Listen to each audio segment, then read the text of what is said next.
Good morning. It's day 20, and we are in James chapter 3, 13 through 18. And guess what? 13 through 18. And guess what? We're finishing up James chapter 3 today.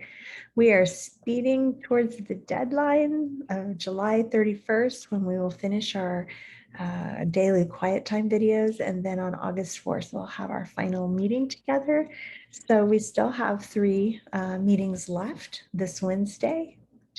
Day after tomorrow. Today's Tuesday, so tomorrow we'll have our third Wednesday.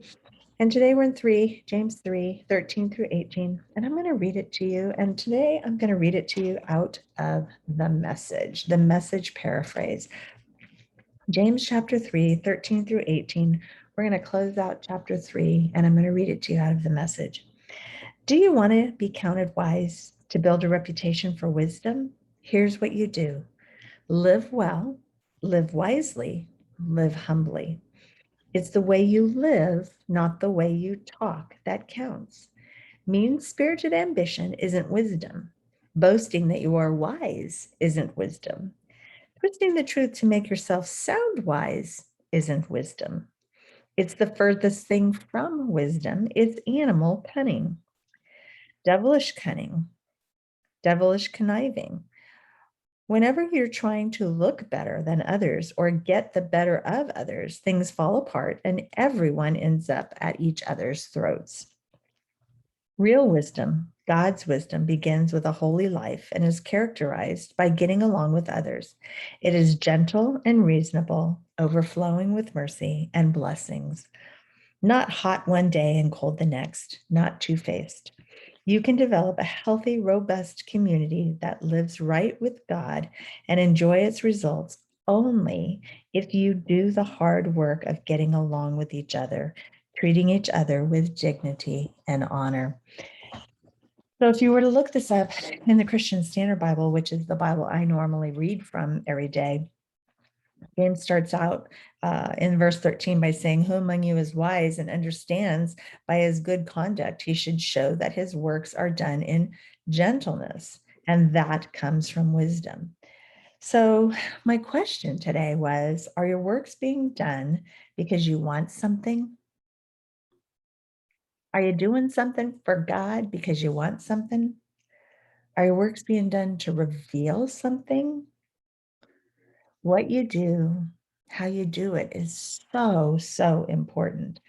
And then James goes on and he talks about, but if you have bitter envy and selfish ambition in your heart and you boast and deny the truth, such wisdom does not come down from above, but is earthly, unspirited, vile, demonic.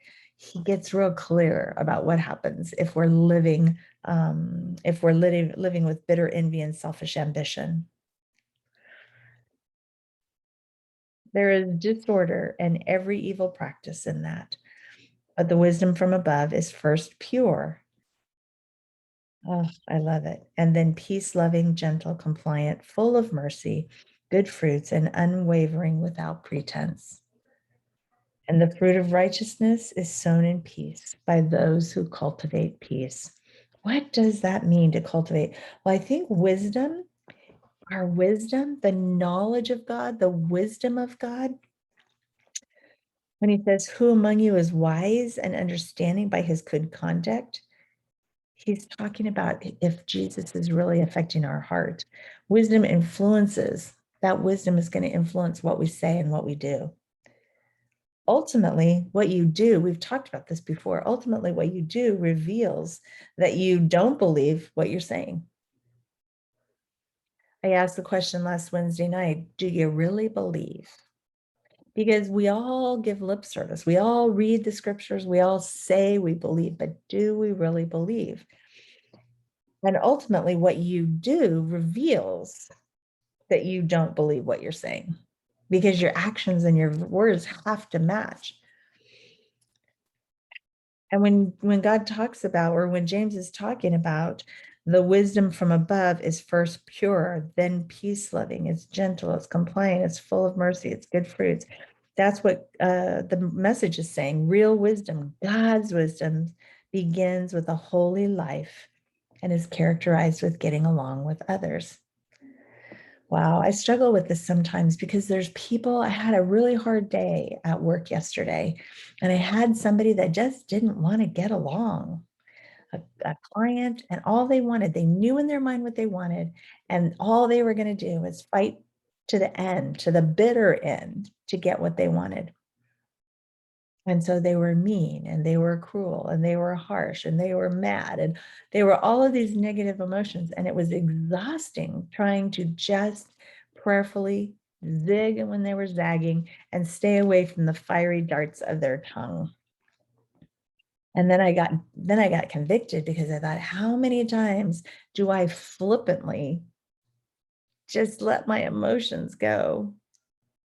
And I sort of say things that I probably shouldn't say to a clerk at the grocery store, to somebody who isn't, maybe they don't have what I want, or maybe they have what I want, but not for the price that I want, or maybe it's just hot and I'm grumpy and there's a line and I'm next and three people get in front of me. I don't know, but there are times when that happens to me. And when James says, are your works being done because you want something? That really convicted me. How many times do we do something? And tomorrow we're going to dive even deeper into this in James 4, because James starts out chapter 4, don't read ahead, by asking, what is the source of wars and fights? And we're going to really dig in to the next few days, what that looks like. And today, as we close out, I just want you to think about every scripture, every version I read this in, even the paraphrase. It says, wisdom comes from God first, peace, pure, considerate, submissive. And then another one says, but the wisdom from above is first pure, but the wisdom from that is above is pure. And the message says real wisdom, God's wisdom, begins with a holy life and is characterized by getting along with others. I hope today is a day where you're going to get along with others. I got some hard conversations I got to have with a couple of clients. Not anything I did, but I'm picking up the pieces from somebody who didn't do their job. And so part of it is, yeah, they have a reason to be upset. And so how am I going to deal with that anger? I don't know. We'll see. I hope you have a great Tuesday. I get to see you tomorrow on Wednesday. And I hope you enjoy your time today in James as we close out James chapter 3. I'll see you tomorrow.